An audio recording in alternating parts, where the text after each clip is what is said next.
What happens when a UFC champion uses an entire nation's political system as his personal promotional vehicle? While political analysts were seriously debating his presidential chances, Conor McGregor was executing the most brilliant marketing campaign of his career, a campaign so effective that it's now culminating in exactly what he wanted all along. This isn't just another celebrity political curiosity, this is a masterclass in modern media manipulation that reveals disturbing truths about our attention economy, and the shocking conclusion changes everything we thought we knew about McGregor's true motives. The real story here was never about whether McGregor could actually win the presidency of Ireland. The compelling question was always, what was the ultimate endgame? Now we have our definitive answer, and it's exactly where you'd expect: the octagon. This political saga just received its final chapter, and it proves that this was never about governance. It was always about the fight game, business, and maintaining relevance at any cost. What appeared to be a political campaign was actually the most elaborate fight promotion in combat sports history.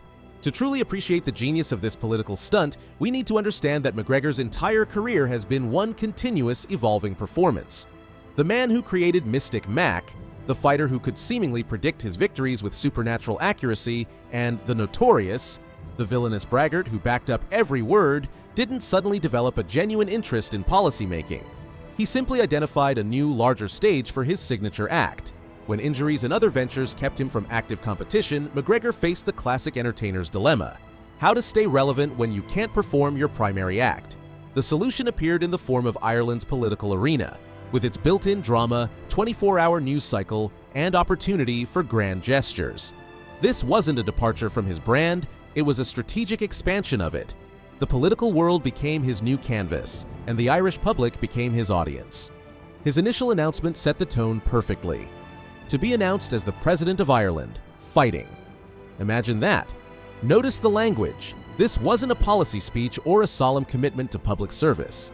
It was a movie pitch, a trailer for an action film starring Conor McGregor. He used combat terminology and fighting metaphors because he wasn't speaking to voters as their potential leader. He was speaking to fans as their entertainer. The presidency, in his framing, wasn't about service, but about spectacle. What followed the announcement was a series of meticulously orchestrated moments designed for maximum media attention and public engagement. Each episode in this political theater served multiple purposes simultaneously, demonstrating a sophisticated understanding of how modern attention economies work. His appearance outside government offices, where he declared the administration a government of zero action with zero accountability, was perfectly timed to tap into genuine public frustration while positioning himself as the anti-establishment outsider. The genius of this move was its dual appeal. It resonated with citizens genuinely dissatisfied with their government while simultaneously reinforcing McGregor's brand as a rebel who speaks truth to power. Then came the surreal balloon foot press conference, where a legitimate athletic injury was transformed into absurdist theater. "My foot was a balloon," he declared, offering to show the world his injured extremity. For any conventional politician, this would have been a catastrophic misstep. For McGregor, it was content gold, bizarre, memorable, and perfectly on brand. It generated headlines, social media engagement, and kept him firmly in the public consciousness without requiring any substantive political positions. Each of these moments functioned like episodes in a reality television series, carefully calibrated to maintain audience engagement while advancing the overarching narrative. The through line was always the same: McGregor as the truth-telling outsider versus the corrupt, ineffective establishment.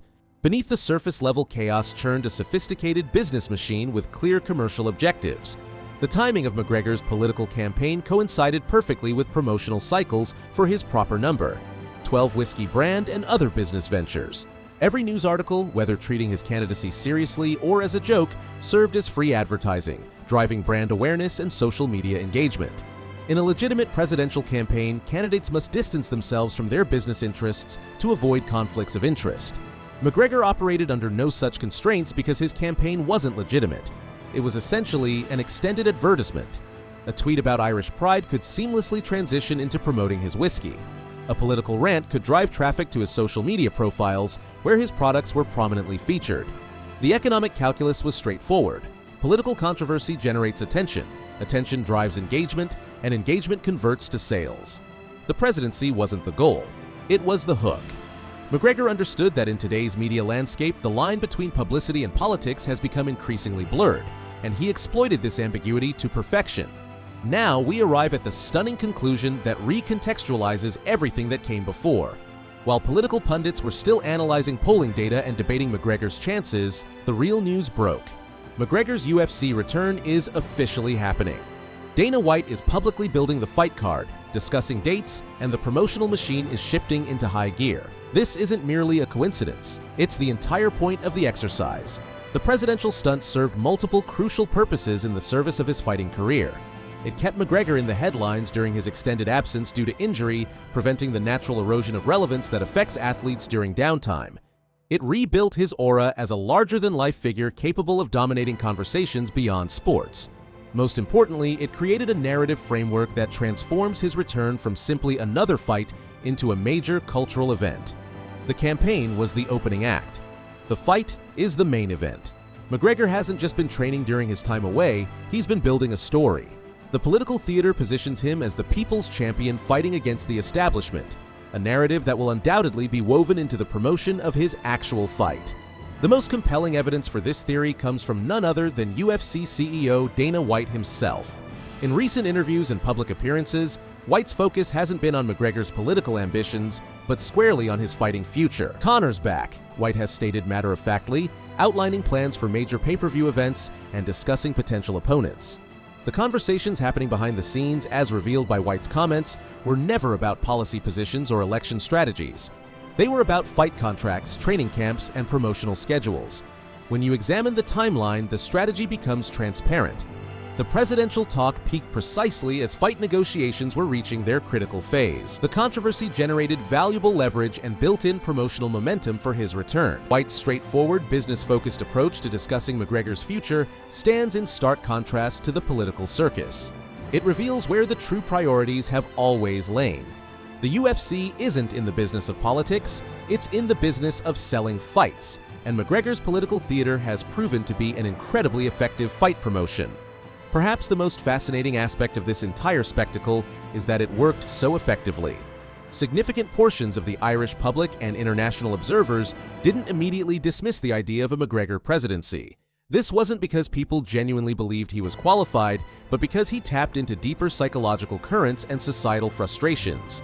McGregor positioned himself as the ultimate anti-establishment figure at a time when trust in traditional political institutions has reached historic lows. His blunt, politically incorrect style appealed to those frustrated with carefully polished political speak.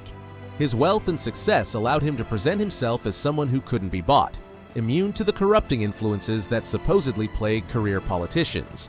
The polling numbers that showed significant support for his potential candidacy weren't measures of his political viability, but indicators of profound democratic discontent. McGregor didn't need detailed policy proposals, because for many of his supporters, his candidacy wasn't about governance. It was about sending a message to the political establishment. He became a protest vehicle, a way to express anger at the system without engaging with its complexities. The success of McGregor's stunt establishes a concerning precedent that extends far beyond sports or Irish politics. He has demonstrated that a sufficiently famous individual can hijack serious political processes for personal or commercial gain. The blueprint he's created is both brilliant and potentially damaging to democratic norms. Other celebrities, influencers, and wealthy individuals now have a template. Identify genuine public anger, position yourself as an anti-establishment outsider, generate continuous controversy, monetize the attention, and exit before being subjected to serious scrutiny. This approach could be applied to any political office in any democracy, potentially reducing governance to another form of reality television. The implications are particularly troubling in an era where social media algorithms reward outrage and engagement over substance. McGregor's stunt demonstrates how the attention economy can be used as a weapon to control public opinion, regardless of credentials or sincere desire to serve the public interest. So, what exactly was McGregor's presidential run? It was the ultimate fight promotion disguised as political ambition. It was performance art on a national scale. Furthermore, it was a demonstration that in today's attention economy, the lines between entertainment, commerce, and governance have become virtually indistinguishable. The most brilliant aspect of the entire scheme is how it creates a perfect narrative circle. By positioning himself as the people's president, who was supposedly kept out by the establishment, McGregor has built a ready-made redemption story that will fuel his fight promotion. The political theater was never the goal. It was the setup for the comeback story. Now, as fight announcements materialize and the real promotion begins, we can see the entire strategy for what it was: a masterclass in modern marketing and personal branding. The presidency was never the prize, it was merely the promotional tool. In the world of Conor McGregor, the ultimate victory isn't winning an election. It's knowing how to command the world's attention until you're ready to step back into the spotlight on your own terms. The political stunt is over. The real performance is just beginning. And the most unsettling part isn't that McGregor pulled this off. It's that our media environment and political climate made it not just possible, but incredibly effective. The McGregor presidency may have been fiction, but the lessons it teaches us about our reality are profoundly real.